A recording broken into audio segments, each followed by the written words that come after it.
For 3.2, we're simplifying expressions involving 0 and negative exponents. Okay, so we're going to have exponents that are either 0 or negative, and all we're doing is simplifying those. Okay, so, but we have a couple rules we need to follow. Okay, if we ever have a 0 exponent, so if there's ever a number or a variable raised to 0 power, the rule is that that one always equals 1. That's it. No matter what, it's always going to equal 1. Only the term that the 0 exponent is attached to. So an example of that I gave right here. If we have 3 raised to the 0 power, it equals 1.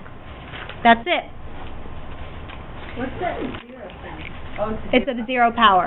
Well, would that just be 3? No, because the rule for 0 power is it always equals 1.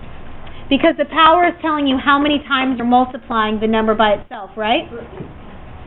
Right? Well, think about it. If we have 3 squared, what is that? 3 times? 3. 3, which equals? So 9. 3 equals 1 then? Yeah. So you don't even want to be just 3? You do need to put the zeros. No, because 3 to the power of 1 is 3. Okay. 3 to the power of 0 is 0. Exactly. Thank you. Thank you. Okay, Tommy, can you explain that a little louder so everybody can hear? Okay, so 3 to the power of 2 is 9. Mm-hmm. 3 to the power of 1, or what was it? Well, you said 3 to the power of 1. How many times are we multiplying 3? 1. Once, right? So it would be 3, just 3. But when we have 3 to the power of 0, how many times are we multiplying 3? 0. No times. So we are left with 1. No, 0. No, it's not. 3 times 0 is 0. 3 times, exactly. 3 times 0 is 0, But but we're not even multiplying anything, so it's just 1. How is it 1? No. Because it's 1 because when we're looking for, remember the multiplicative inverse? Yes. The reciprocals? We're trying to get them to multiply to what? 1. Makes sense? You get it? Okay, because when we're working with multiplication, we always want to start with 1 because anything times 1 is itself, correct? Okay, if it was addition and subtraction, we would be anything, what would you add to keep it itself? 3 plus what equals 3? 0, right? But 3 times what equals 3?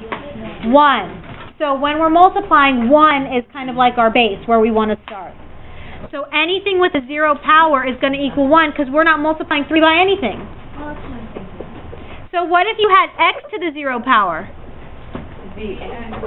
No, it wouldn't. It would be 1. 1. So basically all the zeros are going to be 1. Yes. Anytime you have an exponent of 0, you do need to write the 0 exponent, but it will always equal 1. That's the rule.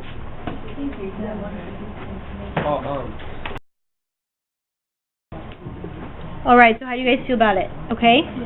Okay, we also have a rule for negative exponents. If you have a term with a negative exponent, we have to take the reciprocal.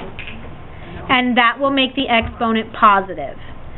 We never ever want negative exponents. We always want the exponents to be positive. Okay? So if you ever have a negative exponent, it becomes positive,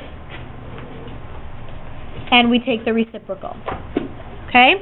And I'll show you an example. An example. If I have 3 raised to the power of negative 2, what would be the reciprocal of that? 1 over 3 squared, and 3 squared is 9. So let's look at something like this. Okay. 1 over 3 squared is the same as 3 over 1, right? Yeah. And what I always think about is when we have a negative exponent, it's like your rent. What happens if you don't pay your rent? You get evicted. You get kicked out, right? So this guy with the negative exponent didn't pay his rent.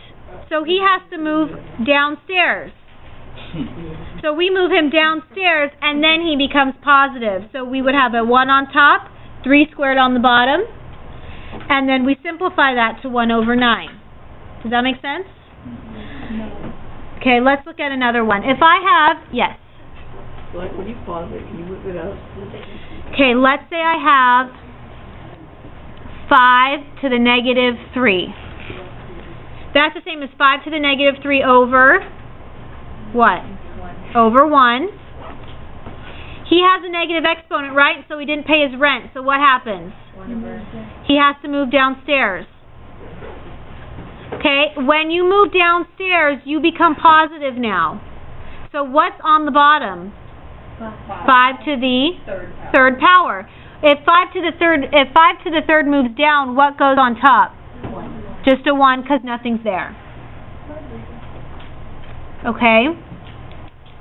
Make sense? The same thing is true if we have a negative in the denominator. So what happens if I have, let's say, 2 over x to the negative 2? Okay? 2 over x to the negative 2. Okay? Who has a negative exponent here? The x. Who didn't pay his rent? The x. So what happens? He has to move upstairs. So who's living upstairs now? 2x to the positive second power. Who's living downstairs? No one. Okay? When we take the reciprocal of that negative exponent, it becomes positive. Good question. Diego asked, doesn't the 2 go downstairs? Does the 2 have a negative exponent? No, so he gets to stay. Only the ones with negative exponents move. So now they're roommates. If the bottom... Okay, so example 1.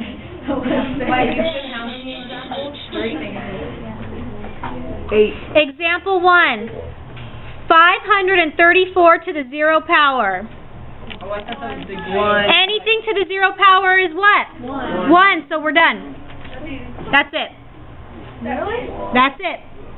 Anything to the 0 power is 1, so we're done. Are there going to be questions? What's 1 million to the 0 power? 1. What's 5,283 to the 0 power? 1. What's negative 23 to the 0 power? 1. Always 1. Okay, example 2. 4 to the negative second power. 2. Okay, we have, hold on. We have a negative power here. This is the same as 4 to the negative 2 over what? 1.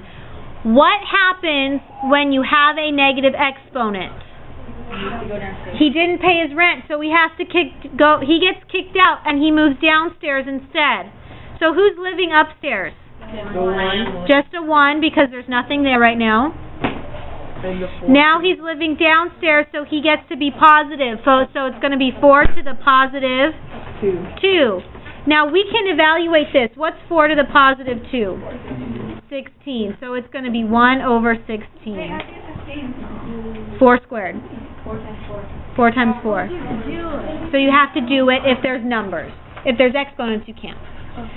Sometimes you're going to... Good question. Can you just leave it as 4 squared? No, we need to simplify it as much as possible. Now, like I was telling Keely over here, sometimes you're going to get something really crazy, like you might get 1 over 5 to the 10th power. I don't expect you to do that. So in this case, you could leave it. It's 5 times 5 times 5 times 5, 10 times. It's not, you don't multiply these. This is telling you how many times you're multiplying 5 by itself. So it would be 5 times 5 times 5. It's a lot. Okay, so I don't expect you to do that. But for something small like this, you should do it. So it's usually like the second powers and the third powers. Sometimes the fourth powers if it's a small number. Okay?